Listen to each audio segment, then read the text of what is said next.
It's time for this week's episode of Brandon Sports Talk, featuring in-depth interviews from those who are trending in the world of athletics. And now, here's the host of Brandon Sports Talk, Brandon Pate. Let's scoot this back a little bit. All right. Welcome back to Brandon Sports Talk. In today's episode, I have the privilege to interview the Georgia head baseball coach for Gwinnett Jermey Sheetinger. How are you doing today?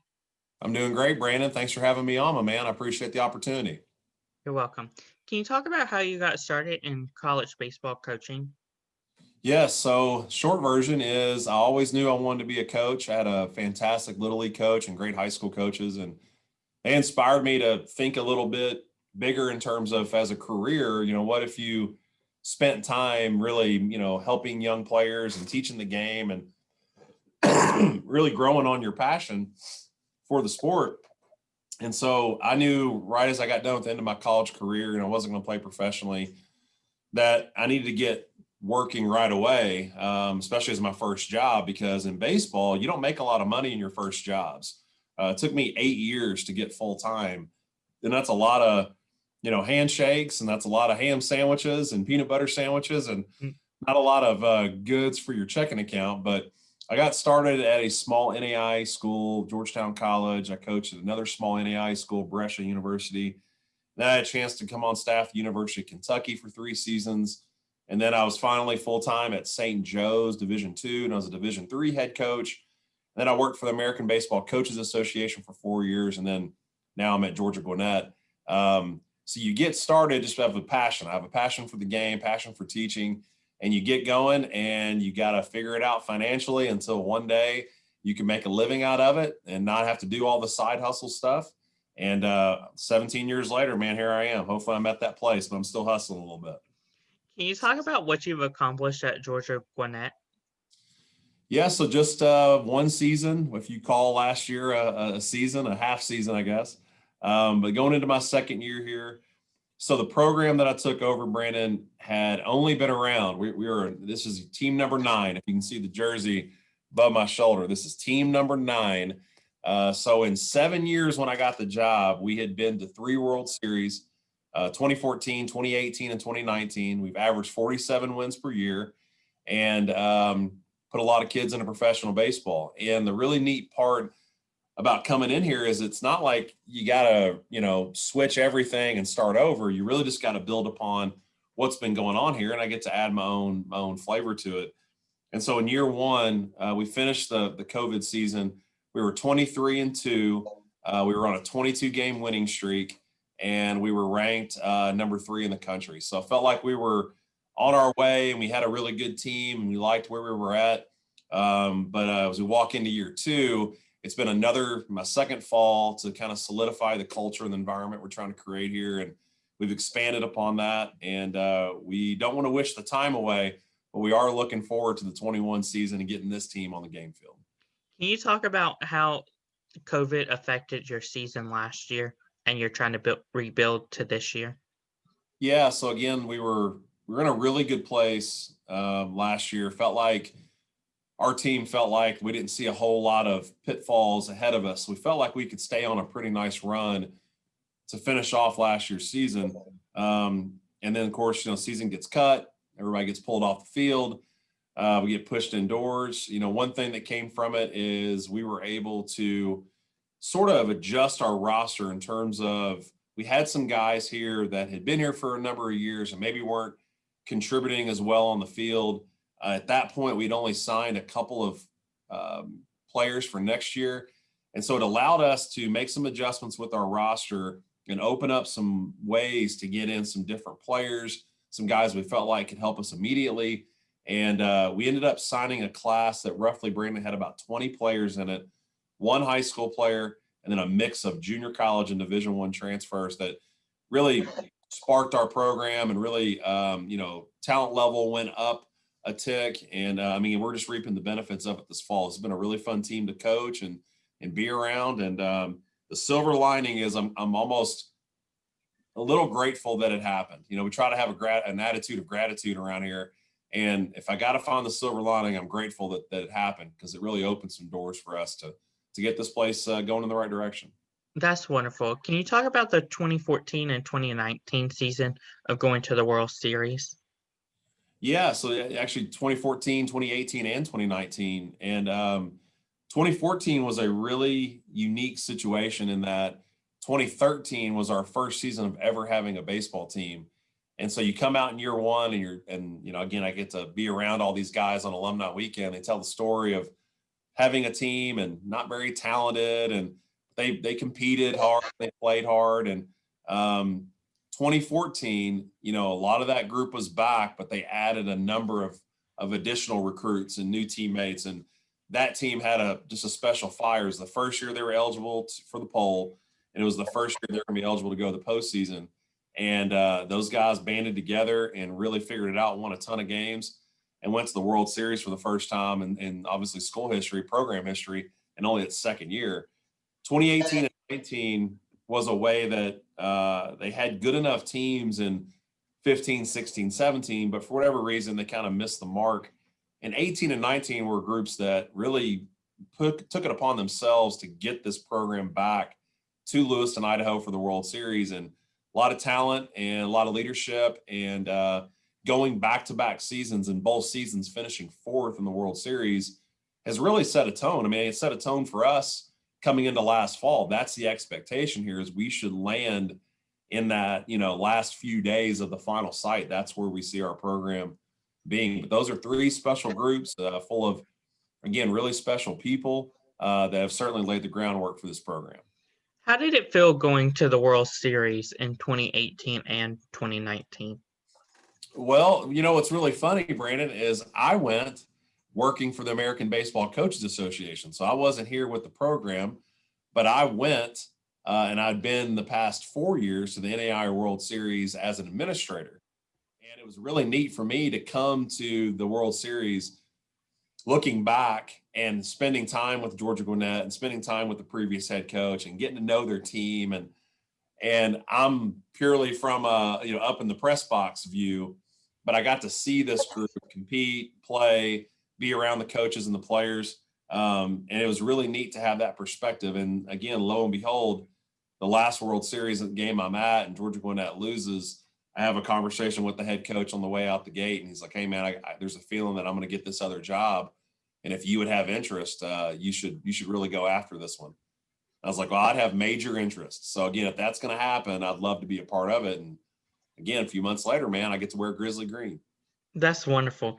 Can you talk about your experience at Kentucky being the director of ops for baseball?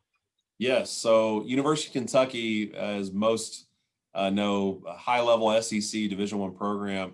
I'm from Frankfort, Kentucky, which is 20 minutes from Rupp Arena's front door, which is where our basketball team plays. And lifelong UK fan. It's hard not to be, when you're in the shadow of Lexington. And that was always a dream. I always I knew I wasn't good enough to play there, but I was, hopefully one day I would be able to coach there. What's really cool, Brian, is one of the first games I coached at Georgetown, we actually played at the University of Kentucky. And I remember my dad came, I had friends that came to it, and it was a big deal, that I was going to coach against UK.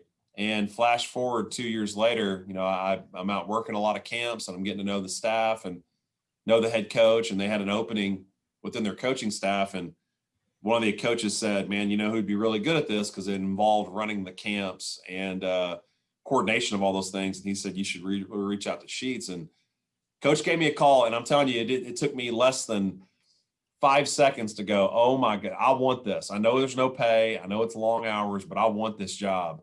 And at the time I was married, so I had to call my wife, and I said, just letting you know, I just got this job opportunity, and there's nothing sexy about it. There's no pay, and it's long hours, and it's going to be tough, but you have to do this. You don't get very many opportunities to go work at not only your dream school, but you have a chance to come from an NAI school and go coach in the SEC. I was like, we have to do this. We have to find a way to make this work.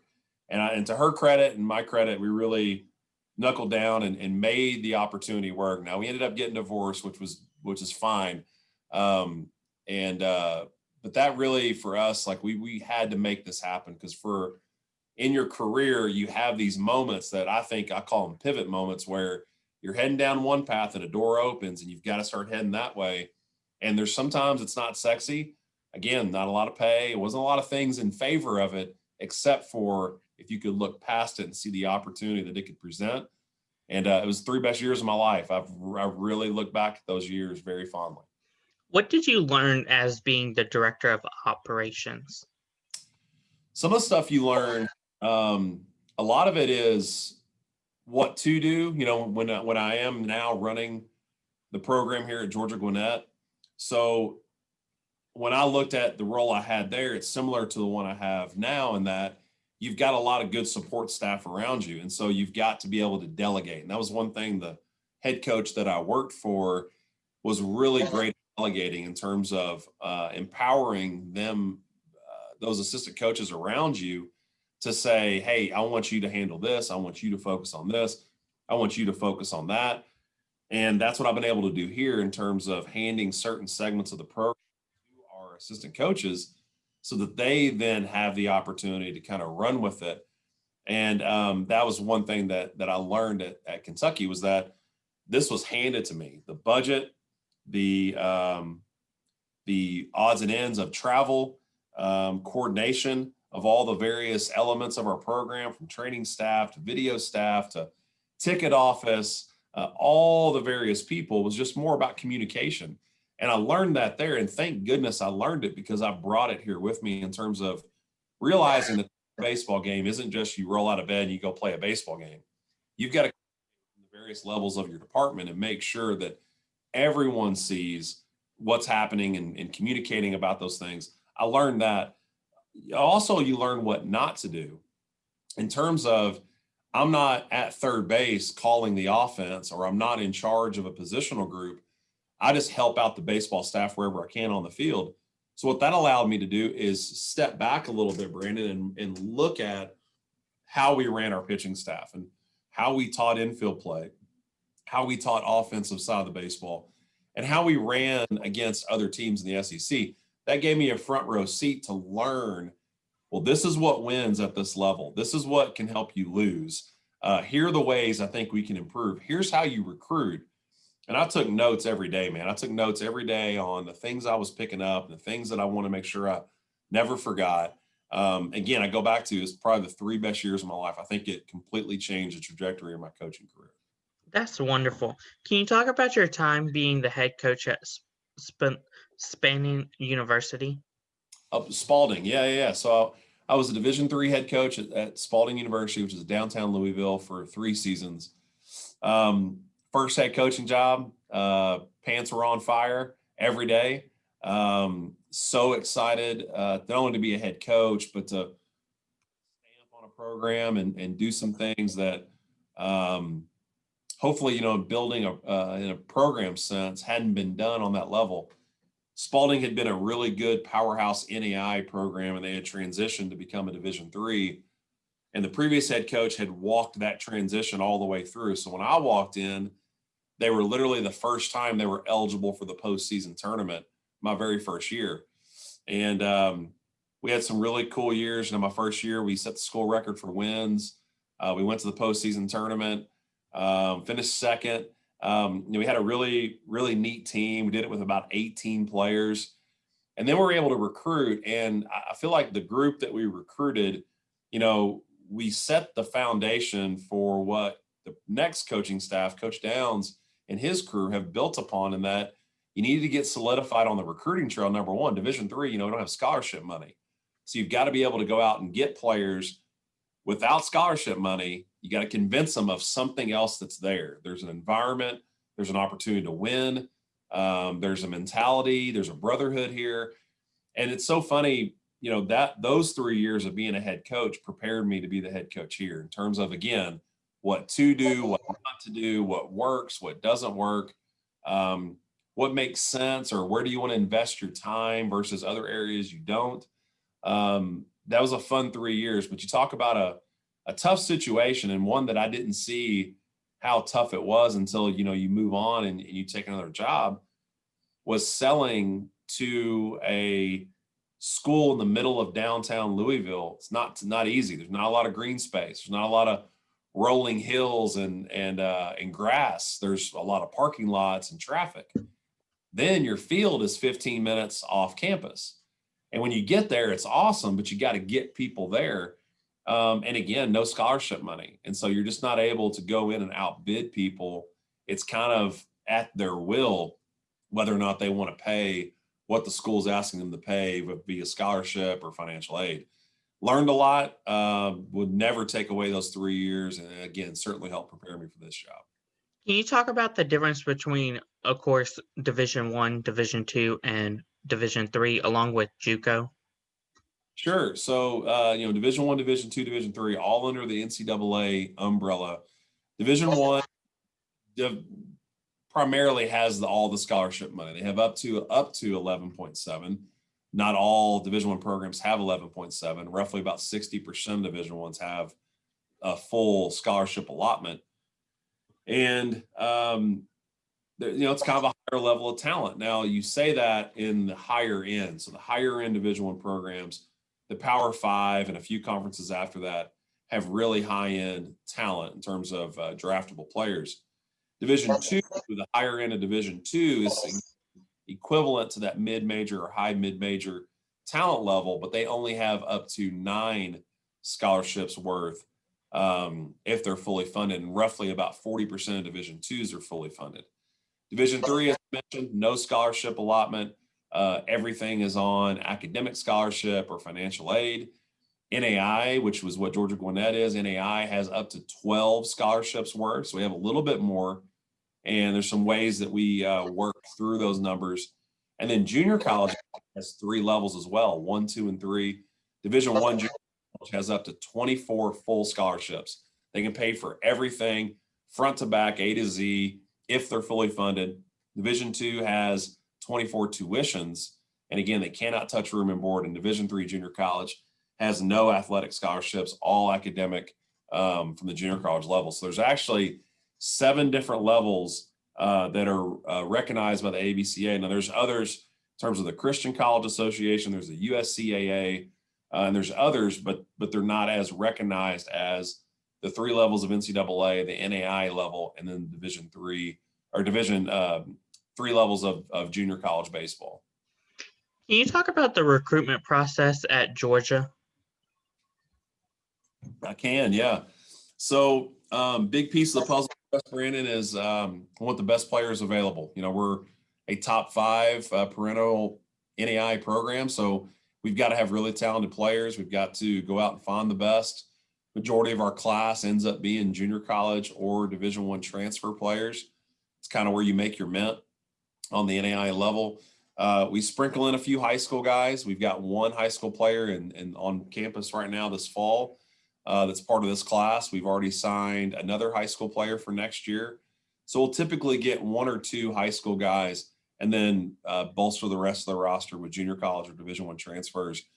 That's kind of the name of the game on this level. But again, when it comes to recruiting, we want the best players we can talk to. At the same time, we really don't try to go after really good players that come with some baggage. We try to sort through that, get to know the kid, get to know the coach, and understand where this player is coming from, because we do have a very important culture and environment that we've cultivated here that you've got to come in and fit. You've got to come in and not disrupt what we're doing here. I think anybody that disrupts that, it's an easy decision to help them move on, because we cater to that culture so much on a daily basis. We want to make sure we're protected at all costs.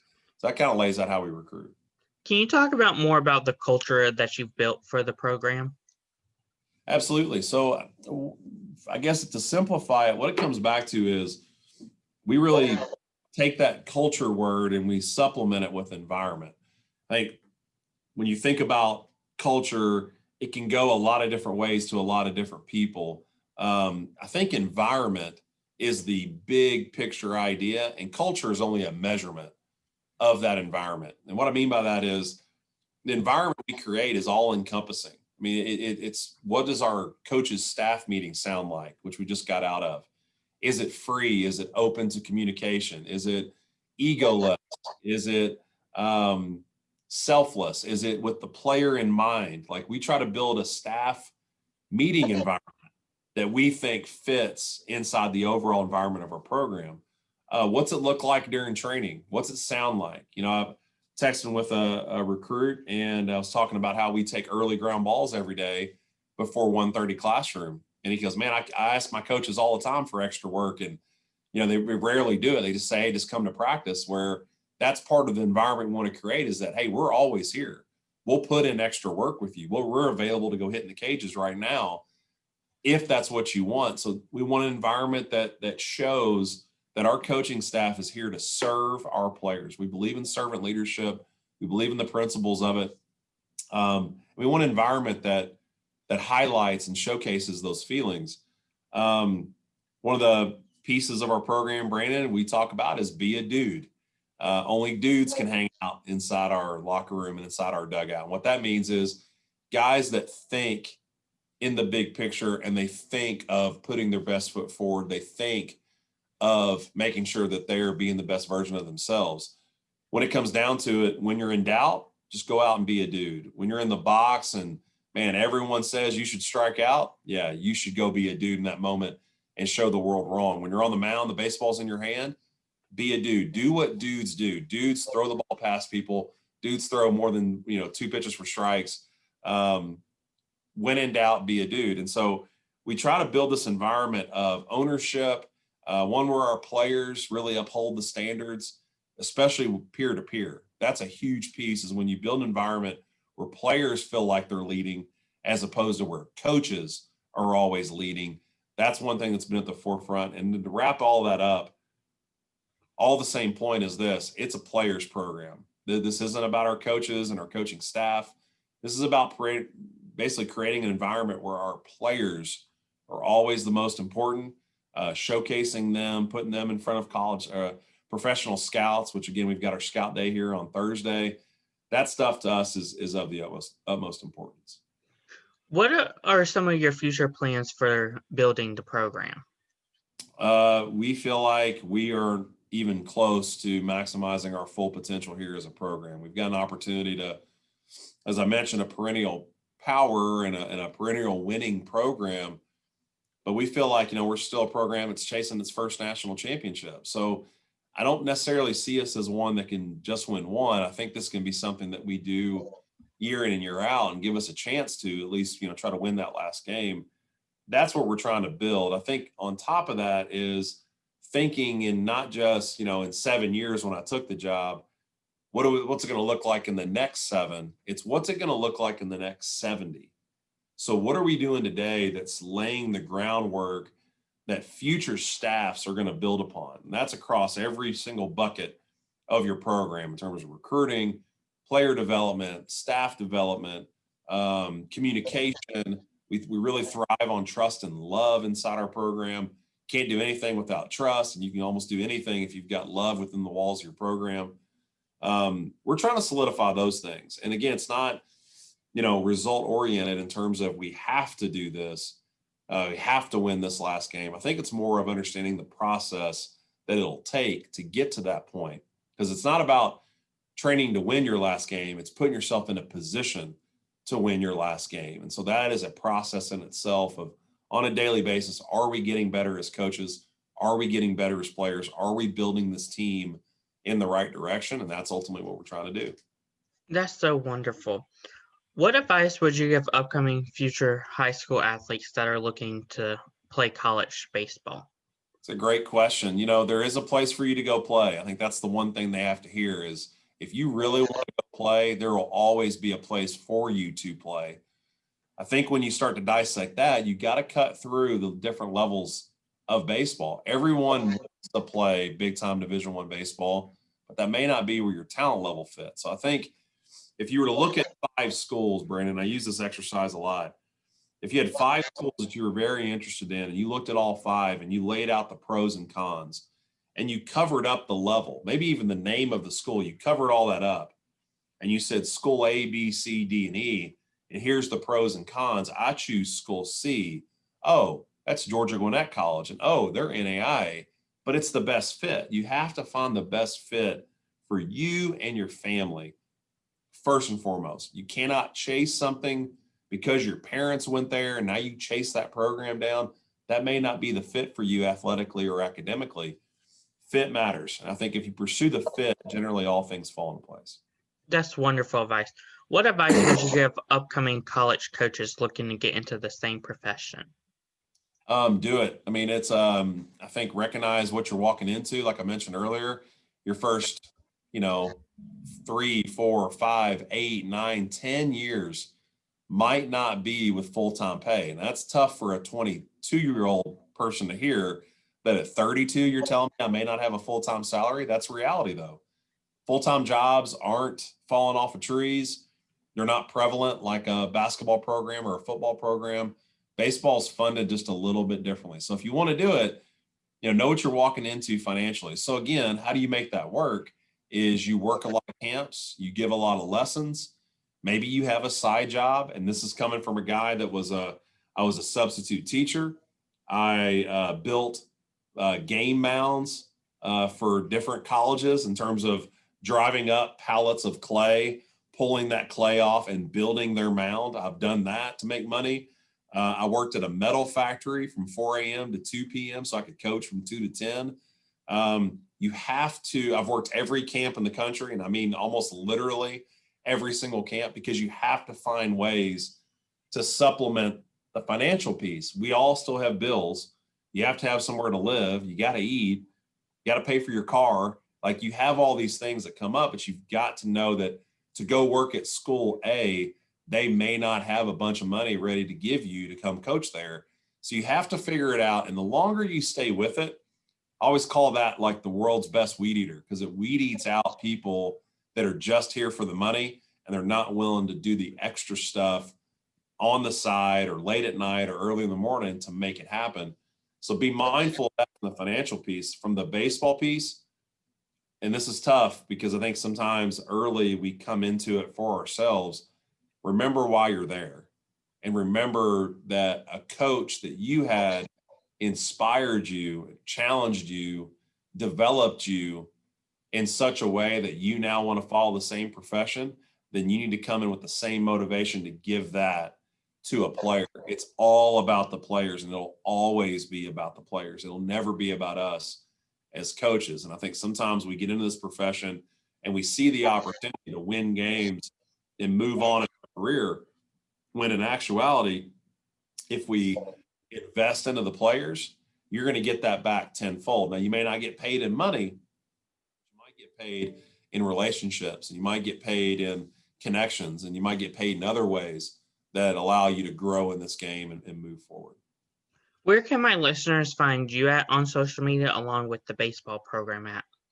Oh, that'd be great. Love to connect with all of you. So if you go to Twitter and Instagram, both accounts are the same. You can find me at Coach Sheets 3, Coach SHEETS 3 on Twitter and Instagram. And you can also find our program at GGC_baseball on Twitter and Instagram as well. You can follow along with what we're doing. We've got very extensive Coaches Corner segments that we're giving out, sharing information with coaches all over the country, plus our player development account, which is GGC_baseball_PD, and sharing as much information as we can in terms of how we're getting our guys better. Those accounts are out there, and obviously if we can help out, reach out to us. Thank you again, Coach Sheets, for your interview, and best of luck in the program, in the moving and the future. Thank you very much, Brandon. Thank you for the opportunity, my friend. Good luck to you. Thank you. You can find Brandon Sports Talk on Facebook at Brandon Sports Talk, Instagram at Brandon Sports Talk, Twitter at Talk_Brandon, and you can find me on YouTube at Brandon Sports Talk. Don't forget to like, comment, and subscribe. Thank you again, Coach Sheets, for your interview, and best of luck. Thanks again. You too. You've been watching Brandon Sports Talk. Please feel free to like, share, and subscribe to Brandon Sports Talk on social media and on YouTube.